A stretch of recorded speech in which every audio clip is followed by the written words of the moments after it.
Bonjour disciples, bienvenue à notre chaîne.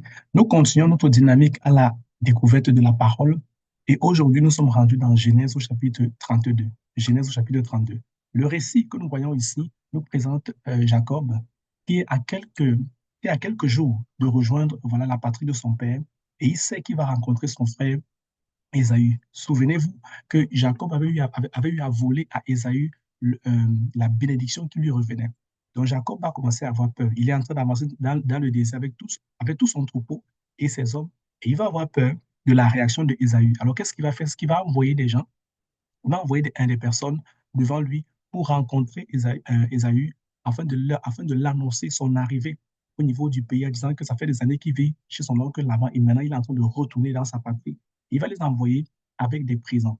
Mais l'angoisse va davantage gagner Jacob qui va décider d'envoyer plusieurs troupeaux de présents devant lui en se disant, lorsque mon frère va recevoir les présents, peut-être que lorsque je le rencontrerai face à face, les présents auront adouci son cœur afin qu'il me reçoive favorablement. C'est ce que Jacob se disait, et beaucoup dans l'angoisse. Et vous remarquerez une chose, c'est que lorsqu'il envoie ses serviteurs, à chaque fois, il leur dira, vous parlerez ainsi à mon seigneur Ésaü. Jacob avait reçu la bénédiction, mais il continuait à donner le respect à son frère Ésaü, qui était l'aîné de la famille, parce qu'il appelle mon seigneur et il se nomme lui-même son serviteur. On lui va continuer comme ça jusqu'à ce que, au bout d'un moment, lors d'une nuit, il va tellement avoir peur qu'il va décider de prendre ses femmes avec ses 11 enfants pour fuir de l'autre côté du torrent. Et dans la nuit, la Bible nous dit qu'il va se battre contre un homme ne décrit pas. On ne décrit pas exactement c'est qui, mais c'est quelqu'un qui est comme un être humain, qui va se battre contre lui et jusqu'à ce que le lever du jour va être proche d'arriver. Alors l'homme va vouloir s'enfuir, Jacob va le retenir en lui disant, bénis-moi. Et c'est ce jour-là que cet être-là contre qui il se battait lui posera une question, à savoir quel est ton nom. Il dira, je m'appelle Jacob. Et l'être va lui dire, tu ne t'appelleras plus Jacob, mais désormais tu t'appelleras Israël, parce que tu as combattu contre Dieu et contre les hommes et tu as été vainqueur.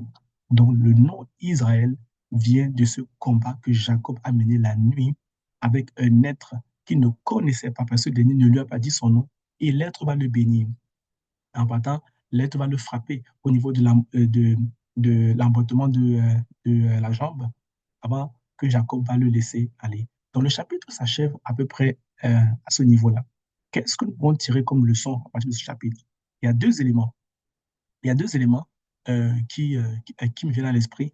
La première, c'est l'attitude de Jacob vis-à-vis de son grand frère.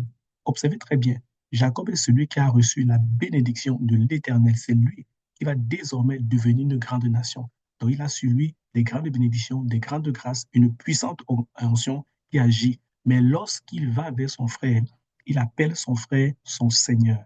Donc ici, il y a une leçon de respect. Ce n'est pas parce qu'on est plus compétent, on est plus éloquent, on est plus riche, on est plus prospère vis-à-vis de nos aînés que ça veut dire qu'on doit leur manquer de respect. Au contraire, il faut toujours leur donner le respect qui leur revient. On doit toujours rendre à chacun ce que nous lui devons. Et dans cet exemple qui nous est donné ici, on voit clairement Jacob qui est en train de donner à son frère le respect, la prééminence qu'il mérite, bien que ce dernier euh, possède une bénédiction qui est supérieure à lui. Que vous chassez les démons, que vous guérissez les malades, ou bien du moins que Dieu le fasse au travers de vous, que vous ayez une église de 5000 personnes, que vous soyez directeur d'entreprise, que vous ayez des millions dans votre compte bancaire, donnez toujours le respect à vos aînés. C'est la leçon qu'on peut tirer directement à partir de ce texte. L'autre chose que Jacob pratique ici, il sait que son grand frère Ésaü est fâché contre lui parce qu'il s'est mal comporté. Ce qu'il fait, c'est qu'il envoie des présents devant son frère en se disant,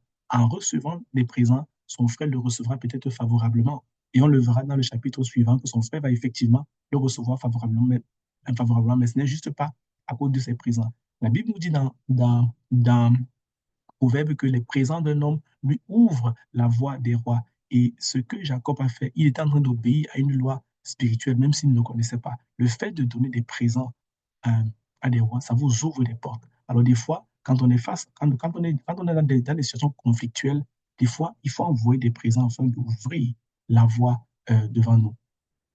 Et puis, et puis la dernière chose, on voit ici que, on voit ici que la nuit où Jacob était dans l'angoisse, un être l'a visité. Il a mené un combat avec lui et à partir de ce jour-là, son nom, Jacob, a été changé pour devenir Israël. Israël qui signifie celui qui s'est battu avec Dieu et avec les hommes, et qui s'est battu contre Dieu et contre les hommes et qui a vaincu.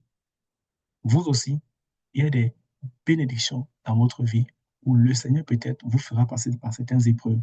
Le but, ce n'est pas de pleurer devant l'épreuve, mais c'est d'affronter l'épreuve. Parce que derrière une épreuve, il y a une bénédiction qui vous attend et qui m'attend également. Et dans le cas de Jacob, c'était dans ce lieu-là qu'il a nommé Péniel jusqu'à aujourd'hui. Vous et moi, nous avons également notre Péniel. Embrassons notre Péniel car il y a une bénédiction qui nous attend en arrière. Alors, disciple, je t'invite à relire le partage, mets en commentaire, voilà, les leçons que tu auras tirées pour ta propre vie. Ça pourrait aider quelqu'un. À une prochaine vidéo.